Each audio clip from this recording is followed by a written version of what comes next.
Hey everyone, welcome back to the channel. Today, we're diving into one of history's biggest questions. Did the Treaty of Versailles, which was supposed to end all wars, actually sparked World War II? Treaty of Versailles, the very document meant to end the war, to end all wars, actually sow the seeds for World War II. It's a massive topic, so let's break it down. To get started, we need to travel back to 1919. World War I has just ended. Millions are dead, empires have crumbled, and the world is desperate for peace. The leaders of the victorious Allied powers, Britain, France, and the United States, gather at the Palace of Versailles, just outside Paris, to hammer out the terms of Germany's surrender. The atmosphere is charged. France, having suffered immense destruction on its soil, is demanding security and heavy reparations.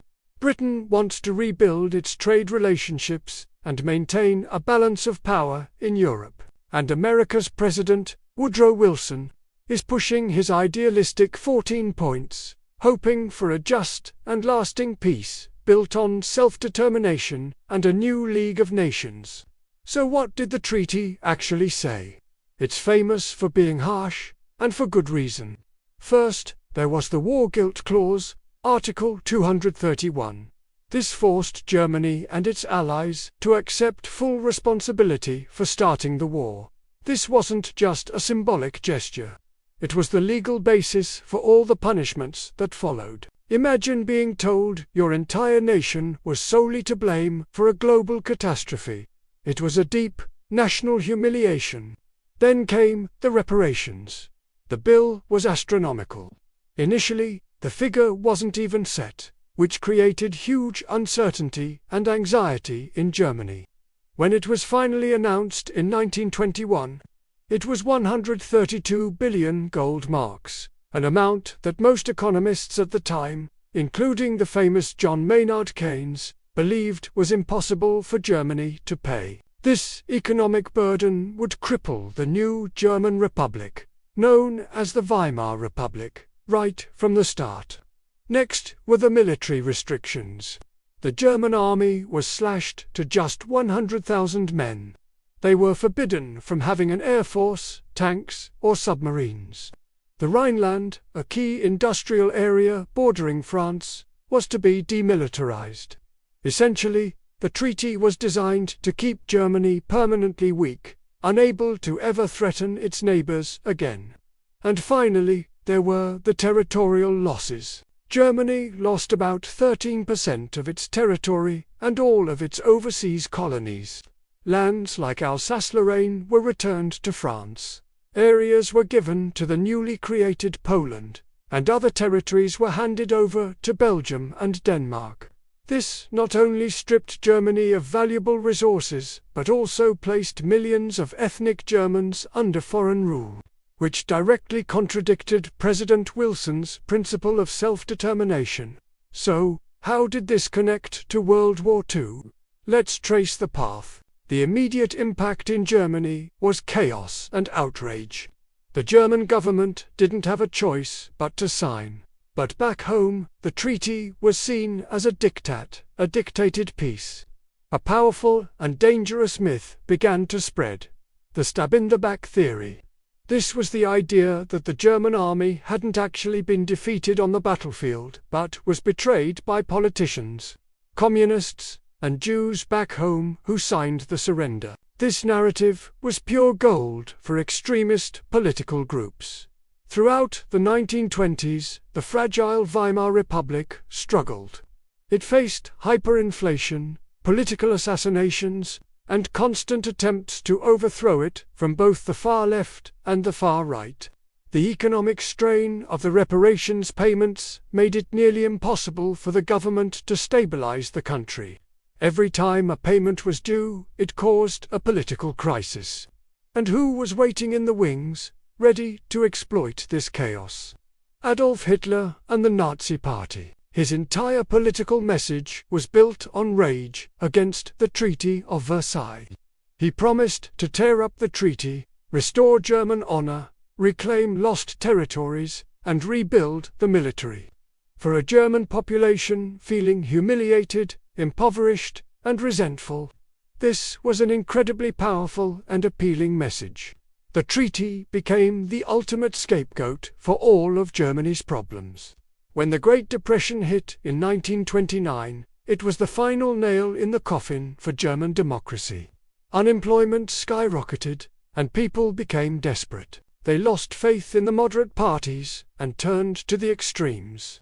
The Nazis, who had been a fringe party, suddenly saw their support surge. Hitler's relentless attacks on the Versailles Dictate resonated deeply with the masses. In 1933, he was appointed Chancellor of Germany. Once in power, Hitler made good on his promises. He systematically dismantled the Treaty of Versailles, piece by piece. In 1935, he announced he was reintroducing military conscription and building up the Air Force, a direct violation of the treaty. A year later, in 1936, he marched German troops back into the demilitarized Rhineland. This was a huge gamble. If France and Britain had responded with force, Hitler's regime might have crumbled. But they didn't. They were hesitant, haunted by the memory of World War I and believing that maybe the treaty had been too harsh after all. This policy of appeasement, of giving in to Hitler's demands in the hope of avoiding another war, only emboldened him. Each time Hitler broke the treaty and faced no consequences, his power and prestige grew, both at home and abroad.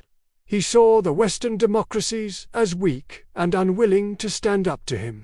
He then moved on to annex Austria in the Anschluss of 1938, and later that year, he demanded and was given the Sudetenland, a German-speaking part of Czechoslovakia, at the Munich Conference. All of these actions were framed as simply righting the wrongs of Versailles, of uniting German-speaking peoples. The invasion of Poland in 1939, which finally triggered World War II, was just the next logical step in his aggressive expansionist agenda, an agenda that had been fueled and justified by the resentment born from the Treaty of Versailles. So, does this mean the treaty is solely to blame? It's not that simple. History is never about just one cause. Many other factors played a crucial role. The Great Depression was a global catastrophe that destabilized many nations, not just Germany. The policy of appeasement by Britain and France was a critical failure. They had opportunities to stop Hitler early on, but chose not to. The internal weaknesses of the League of Nations, which lacked the power to enforce its decisions, also contributed.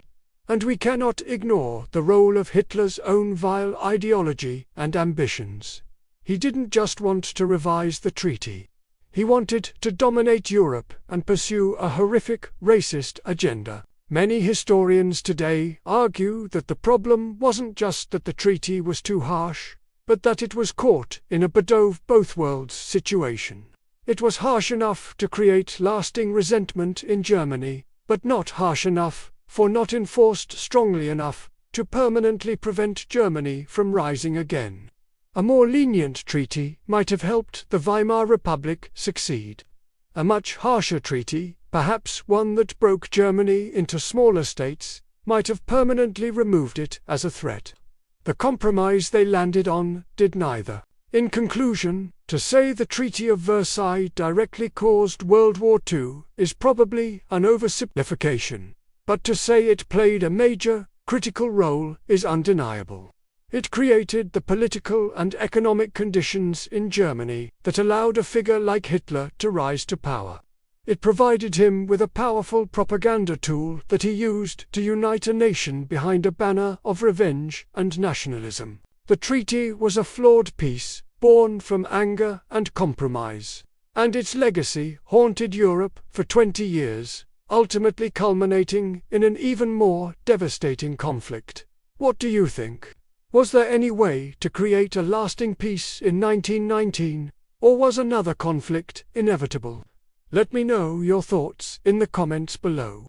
It's a fascinating debate, with no easy answers. Thanks for watching.